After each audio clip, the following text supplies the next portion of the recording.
दहेज लगेगा ना तो फ्री में बियाह कर लेबू। मुँह मारो अरेंज मैरिज के 10 लाख नगद 10 लाख के गहना 10 लाख के कार तक कहाँ जाइ करे वाला प्यार।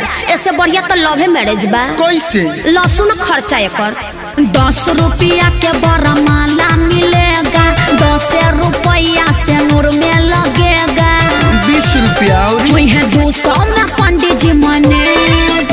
अरे टोटल 220 शादी संपन्न। अब मुँह का ताकत बढ़ो ऑरेंज मैरिज के दूर से गोड़ लागो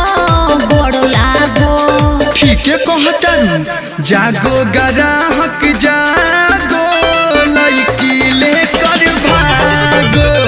प्यास गलत कर रहे हो, समाज में गलत असर पड़ेगा। Bachchan ji line change.